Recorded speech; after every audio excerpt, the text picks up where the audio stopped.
Hello friends, आपका Z shop paper में स्वागत करते हैं। दोस्तों, जैसा कि आपको मालूम है कि यूजीसी का जो फॉर्म फिलअप हो रहा है और इसका एग्ज़ाम भी नियत समय पर होगा और वो डेट भी क्लियर कर दिया गया है। तो उम्मीद है कि आप लोग ज़्यादा से ज़्यादा पेपर सॉल्व कर रहे होंगे। तो मैं उसी दिशा में राजनीति विज्ञान का आज पेपर लाया हूँ, जो कि सॉल्व पेपर है और एग्ज़ाम के लिए काफ़ी बेनिफिशियल है और इसमें एक्सप्लेन भी दिया गया है, यानी व्याख्यात्मक दृष्टि से एक पेपर दिया गया है और वो एग्ज़ाम के लिए आपको बहुत फ़ायदेमंद होगा। और आप लोग इसको बार बार पढ़िए। और ये एग्ज़ाम का ट्रेंड भी है कि जो क्वेश्चन आए रहते हैं वो इम्पोर्टेंट माने जाते हैं और उसी पैटर्न से नेक्स्ट एग्ज़ाम में क्वेश्चन पूछने की परंपरा रही है। तो आप लोग मिस मत करिएगा। तो अगर मेरा वीडियो पसंद आता है तो आप लोग लाइक और शेयर करें, और जो फ्रेंड्स नए हैं वो अपने प्लीज़ चैनल को सब्सक्राइब करें। तो आइए शुरू करते हैं। जैसा कि आप स्क्रीन पर देख रहे हैं कि क्वेश्चन नंबर 1, निम्नलिखित में से किस देश का संविधान लिखित नहीं है? तो यहाँ पर ऑस्ट्रेलिया, न्यूजीलैंड, स्पेन। तो इसका जो सही आंसर होगा वो है न्यूजीलैंड। आइए हम इसकी व्याख्या देख लेते हैं दोस्तों कि न्यूजीलैंड का कोई लिखित संविधान नहीं है। न्यूजीलैंड का संविधान तमाम कानूनों और सिद्धांतों का समुच्चय है। यहाँ के संविधान का संहिताकरण नहीं किया गया है। यह कई लिखित और अलिखित परिपाटियों का मिश्रण है। इनमें संविधाएँ, orders in council, letters patent, न्यायालयों के निर्णय एवं 1840 की वेतांगी की संधि के सिद्धांत आते हैं। न्यूजीलैंड की प्रशासनिक एवं न्यायालयी व्यवस्था के संचालन के लिए अलग से कानून बनाए गए हैं। न्यूजीलैंड में वर्ष 1993 का चुनाव अधिनियम एवं वर्ष 2016 का वरिष्ठ न्यायालय अधिनियम प्रभावी है। और यहाँ पर इससे संबंधित तथ्य दिए गए हैं कि लिखित संविधान के अंतर्गत सारी व्यवस्थाएं एक दस्तावेज के रूप में प्रस्तुत कर दी जाती हैं, जबकि अलिखित संविधान किसी एक दस्तावेज के रूप में उपलब्ध नहीं होता, बल्कि वह अनेक कानूनों, प्रथाओं या परिपाटियों तथा न्यायिक निर्णयों का समुच्चय होता है। लिखित संविधान वाले कुछ प्रमुख उदाहरण जैसे संयुक्त राज्य अमेरिका, भारत, फ्रांस, जर्मनी आदि हैं। और अलिखित संविधान वाले उदाहरण क्रमशः Britain, New Zealand, Israel, Oman, Saudi Arab और लाओस। तो क्वेश्चन नंबर 2 देखते हैं कि निम्नलिखित जो जियाउद्दीन बरनी की फतवाए जहांदीरी है, जियाउद्दीन बरनी की फतवाए जहांदारी निम्नलिखित में से किससे संबंधित है?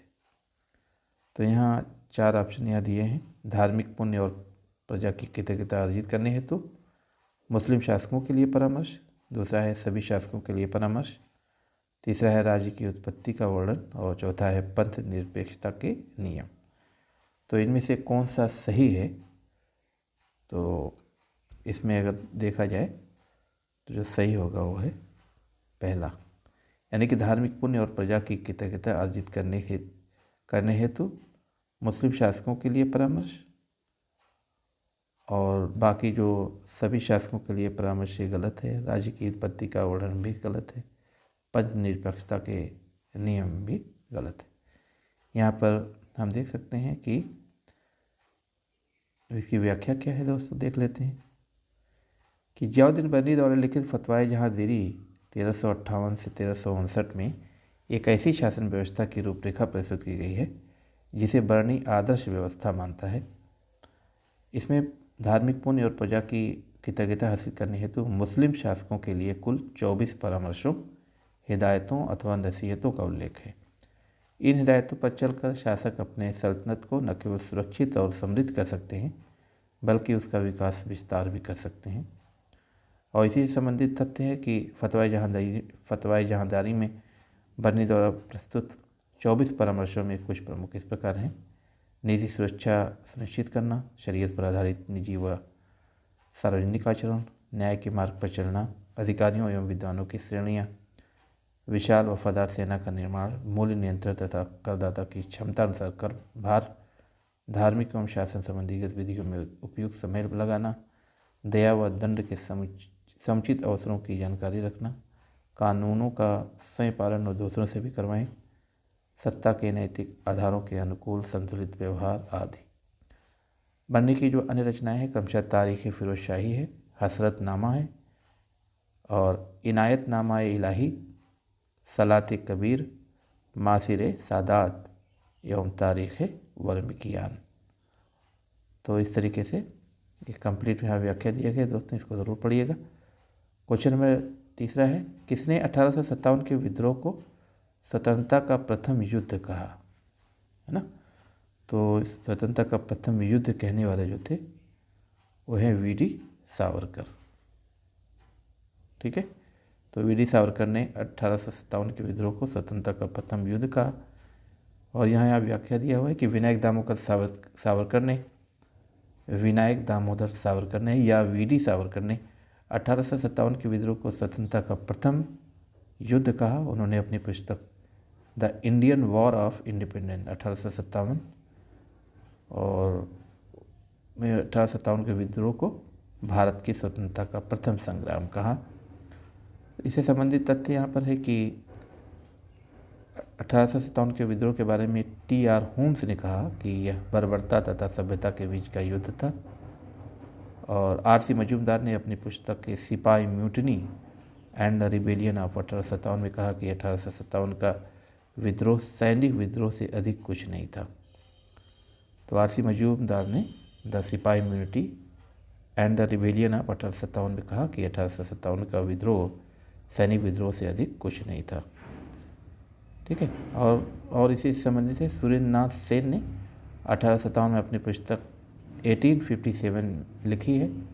सर सैयद अहमद खां 1859 में अपना आलेख an essay on the causes of the Indian revolt लिखा था। क्वेश्चन नंबर 4 देखते हैं कि अरस्तु के अनुसार कौन सा अधिकथन सही है। पुलिस को इतना बृहत होना चाहिए कि आत्मनिर्भरता सुनिश्चित कर सके और इतना सूक्ष्म होना चाहिए कि सुशासन सुनिश्चित हो सके। दूसरा है पुलिस प्राकृतिक था और व्यक्ति से पूर्ण रूप से था, कालक्रमानुसार नहीं अपितु उद्देश्य परक रूप से। तीसरा है पुलिस मानव संघों का उच्चतम और व्यापक रूप है। और चौथा है पुलिस मानव का बृहत से है ना। तो यहाँ पर जो गलत है वो है पुलिस मानव का बृहत से है और बाकी 1, 2, 3 सही है। इस तरीके से अगर देखा जाए तो इसका ऑप्शन डी सही होगा, यानी 1, 2, 3 कैसे होगा आप पहला, दूसरा, तीसरा देख सकते हैं कि पुलिस को इतना बृहत होना चाहिए आत्मनिर्भर, और दूसरा है पुलिस प्राकृतिक था और विकसित पूर्व रूप से था, तीसरा है पुलिस मानव संघों का उच्चतम और व्यापक रूप है। ये तीनों सही है लेकिन ये गलत है। आइए हम व्याख्या देख लेते हैं। अरस्तु के अनुसार पुलिस को इतना बृहत होना चाहिए कि वह आत्मनिर्भरता सुनिश्चित करे और इतना सूक्ष्म होना चाहिए कि सुशासन सुनिश्चित हो सके। अरस्तु के अनुसार पुलिस कालक्रमानुसार नहीं बल्कि उद्देश्यपरक रूप से प्राकृतिक एवं व्यक्ति से पूर्व था। अरस्तु के अनुसार पुलिस मानव संघों का उच्चतम और सर्वाधिक व्यापक रूप है।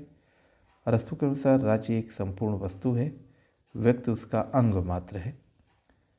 राज्य और व्यक्ति के बीच उसी तरह का संबंध है जिस तरह शरीर और उसके अंग के बीच होता है। अरस्तु यह भी मानता है कि नगर राज्य यानी पुलिस राज्य के विकास की अंतिम अवस्था है।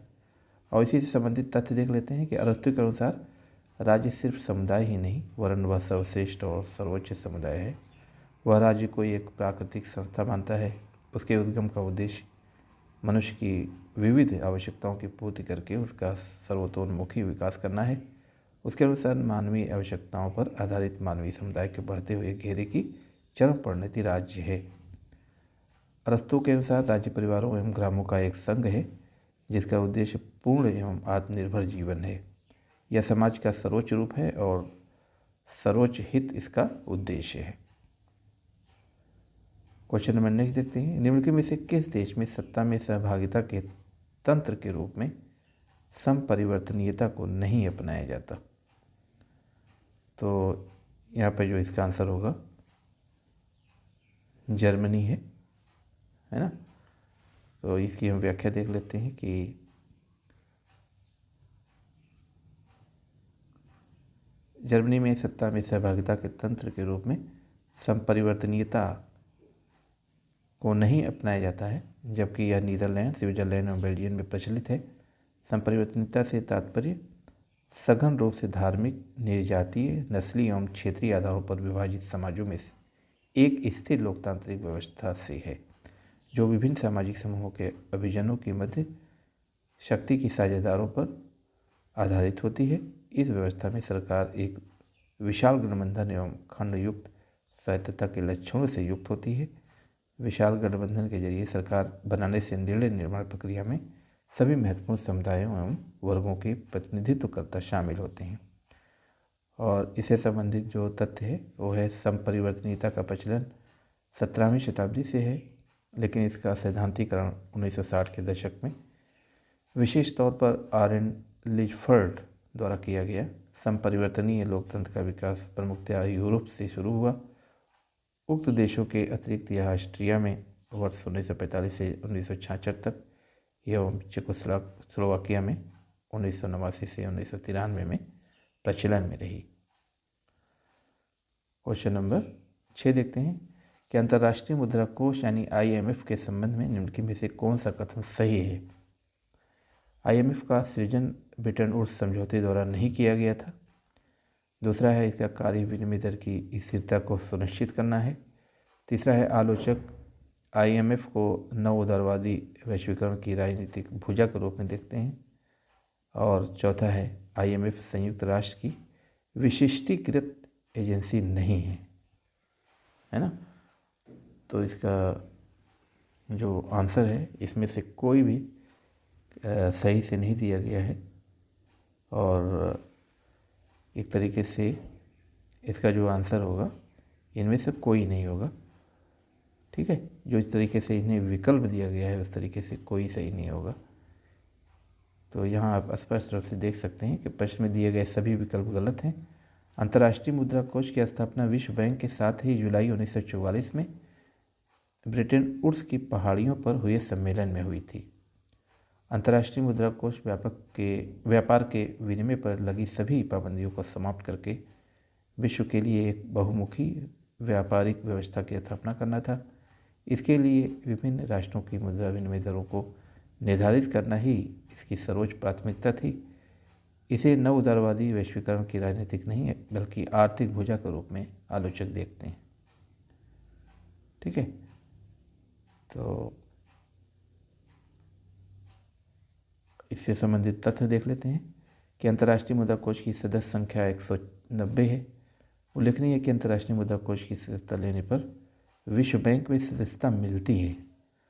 वर्ष 1971 में अस्थायी विनिमय दरों की प्रणाली वाली ब्रेटन वुड्स व्यवस्था जब समाप्त हुई तब से अंतर्राष्ट्रीय मुद्रा कोष ने अस्थायी विनिमय दरों की प्रणाली को प्रोत्साहित किया। अंतर्राष्ट्रीय मुद्रा कोष का प्रशासन बोर्ड ऑफ गवर्नर, मंत्रालय संबंधी समितियों, कार्यकारी बोर्ड आदि से मिलकर बनता है। अंतर्राष्ट्रीय मुद्रा कोष की सदस्यता के लिए संयुक्त राष्ट्र संघ का सदस्य होना आवश्यक नहीं है। तो इसमें यहाँ नोट दिया गया है कि विश्वविद्यालय अनुदान आयोग ने यानी UGC ने इस प्रश्न को गलत मानते हुए मूल्यांकन से बाहर कर दिया है।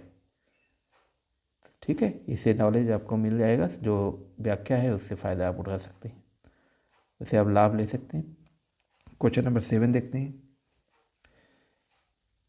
निम्नलिखित में से किसने नारीवादी दृष्टिकोण से हैंस मार्गेंथाउ के 6 प्रिंसिपल ऑफ पॉलिटिकल रियलिज्म का पुनर्निरूपण किया था।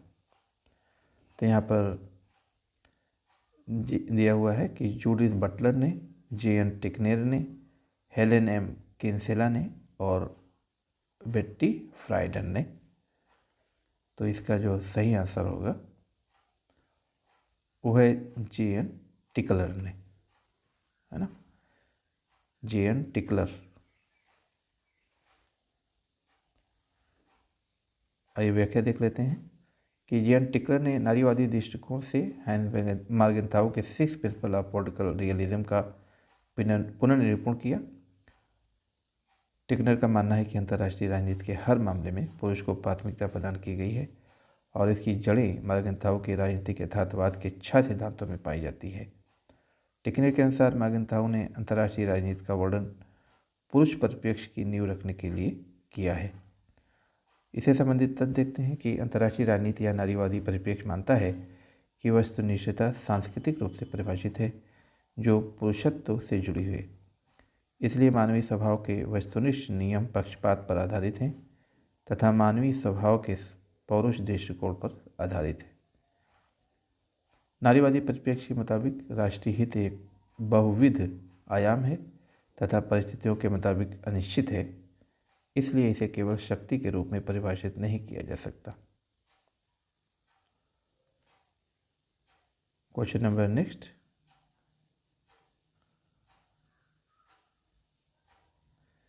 यहाँ पर मिलाना है, सूची 1 को सूची 2 से मिलाना है दोस्तों। यहाँ पर एक तरफ है आदि द्रविड़ आंदोलन के केंद्र और दूसरा है उसके नेता। ठीक है, तो यहाँ पर मद्रास का जो होगा MS राजा होगा। दूसरा है हैदराबाद का होगा BR वर्मा। और तीसरा है मैसूर का होगा मुरुगेश पिल्लई। और चौथा है नागपुर का होगा विठोबा राव जी, है ना। तो यहाँ पर हम देख सकते हैं कि इसका मिलान यहाँ दिया हुआ है, आप इसको पढ़ सकते हैं। और संबंधित तथ्य यहाँ ध्यान देने योग्य है कि आदि द्रविड़ आंदोलन के प्रणेता AV रामास्वामी नायकर उर्फ पेरियार थे। इस आंदोलन को आत्मसम्मान आंदोलन के नाम से भी जाना जाता है। इस आंदोलन का लक्ष्य तमिल प्रदेश के गैर ब्राह्मणों के मन में अपनी द्रविड़ परंपरा का गर्व का भाव जगाना था। यह आंदोलन ब्राह्मणवाद पर हमला करता है। इसके तहत मनुस्मृति को जलाया गया तथा पौराणिक कथाओं की नई व्याख्या की गई। रावण को द्रविड़ जाति के आदर्श के रूप में प्रस्तुत किया गया। कर्नाटक में आदि द्रविड़ आंदोलन की शुरुआत वर्ष 1920 के दशक में हुई। मुरुगेश पिल्लई ने आदि द्रविड़ अभिवृद्धि संघ की स्थापना की। अन्य नेताओं में चिक्कानुमंथैया एवं चेन्निगैया ने, जबकि जंबो संघ की स्थापना की। पिल्लई ने कर्नाटक में ब्राह्मणों के खिलाफ दलितों का नेतृत्व। क्वेश्चन नंबर नेक्स्ट है कि प्राधान्य संबंधित है आर्थिक शोषण से, ढांचागत असमानता से, विरोधी विचारों को अपदस्थ कर प्रभावतः उस काल का सामान्य बोध बन जाने की बुर्जुआजी की क्षमता, और अगला है सैन्य प्रभुत्व। तो इसका जो सही आंसर होगा दोस्तों होगा C, यानी कि विरोधी विचारों को अपदस्थ कर प्रभावतः उस काल का सामान्य बोध बन जाने की बुर्जुआजी की क्षमता। तो इसको हम यहाँ डिटेल में देख लेते हैं कि जो प्रधान है वर्चस्व का संबंध बुर्जुआजी की उस क्षमता से है जिसके तहत वे विरोधी विचारों को अपदस्थ करके परिणाम स्वरूप उस काल का सामान्य बोध बन जाते हैं। इसे तात्पर्य प्रभुत्व की उस संरचना से है जो सहमति के आधार पर लागू की जाती है या जोर जबरदस्ती के बिना विशेष किस्म के तौर तरीकों से लागू की जाती है, जैसे आर्थिक सत्ता, मीडिया, शिक्षा, प्रचार, धर्म, लोकोपकारी नीतियाँ, विचारधारा आदि का इस्तेमाल करके समाज में शासक वर्ग द्वारा अपने लिए कायम कर ली जाती है। और इससे संबंधित देख लेते हैं कि ग्रामशी के अनुसार किसी शासक का वर्चस्व तब स्थापित होता है जब वह बाकी सभी वर्गों को यह यकीन दिला देता है कि उसी के हित में सभी का हित है। ग्रामशी के अनुसार बुर्जुआ शासन बल प्रयोग और जन सहमति दोनों की संयुक्त बुनियाद पर टिका हुआ है और शासक वर्ग नगर समाज के स्तर पर अपने शासन के अनुकूल जनमानस रचने में लगा रहता है। उसकी कोशिश रहती है कि व्यवस्था को स्वाभाविक करार दिया जाए। क्वेश्चन नंबर 10 देखते हैं कि लोकतंत्रीकरण के संदर्भ में निम्नलिखित में से कौन सा लोकतांत्रिक विवर्तन का कारण नहीं है। ठीक है, इसमें पहला है आयात प्रतिस्थापन का संकट, दूसरा है सैन्य शासन व्यवस्थाओं द्वारा अपनी लोकप्रियता एवं वैधता का खोना, और तीसरा है सामाजिक परिवर्तन, जनसामान्य। तो इसमें सही आंसर होगा जन माध्यम। नहीं है, बाकी सब सही है, यानी A, B, C सब सही है, लेकिन जो जन माध्यम है वो इसका कारण नहीं है। ठीक है, क्यों कारण नहीं है इसका हम देखते हैं कि लोकतंत्रीकरण के संदर्भ में लोकतांत्रिक विवर्तन का कारण जन माध्यम नहीं है, जबकि लोकतांत्रिक विवर्तन के कारणों में आयात प्रतिस्थापन का संकट, सैन्य शासन व्यवस्थाओं द्वारा अपनी लोकप्रियता एवं वैधता का खोना एवं सामाजिक परिवर्तन आदि आते हैं। मूलतः लोकतांत्रिक विवर्तन कीन्सवादी लोक कल्याणकारी पूंजीवादी से विनियमित वित्तीय पूंजीवाद की ओर संक्रमण है। लोकतांत्रिक विवर्तन की विनियमित वित्तीय पूंजीवाद की व्यवस्था में चुनाव में लोगों की सहभागिता कम होती जाती है तथा वहाँ उच्च सामाजिक अपवर्जन होता है। इस व्यवस्था में उदारवादी रूढ़वादी दलों का प्रभुत्व होता है। यहाँ श्रम संघ कमज़ोर होते हैं तथा असमानताओं को यह व्यवस्था समर्थन देती है। इससे संबंधित जो तथ्य हैं वह लोकतांत्रिक विवर्तन व्यवस्था से स्थापित हुई विनियमित पूंजीवादी व्यवस्था में संसद कमज़ोर होती है तथा यहाँ कार्यपालिका न्यूनतम संसदीय नियंत्रण का सामना करती है। वित्तीय विनियमित पूंजीवादी व्यवस्था में राज्य का अधिकार कम हो जाता है और बाजार अधिक प्रभावी हो जाता है। ठीक है, तो दोस्तों इस तरीके से मैंने 10 क्वेश्चन कवर किए और वीडियो बहुत लंबी हो जा रही है, इसलिए मैं अगला क्वेश्चन नेक्स्ट वीडियो में आपको दूंगा। तो आप चैनल को सब्सक्राइब करें, अगर वीडियो पसंद आता है लाइक और शेयर करें। चूँकि वीडियो बहुत लंबी हो जाएगी, 10 ही क्वेश्चन में एक्सप्लेन के बाद जो है वीडियो बड़ी हो गई। ठीक है, तो मैं थोड़ा थोड़ा क्वेश्चन जो है इस तरीके से आपको प्रोवाइड करता रहूँगा, क्योंकि इसकी कई वीडियो हो सकती हैं, क्योंकि इसकी एक्सप्लेन बहुत डिटेल में किए गए हैं। तो मिलते हैं नेक्स्ट वीडियो में। Okay, thanks.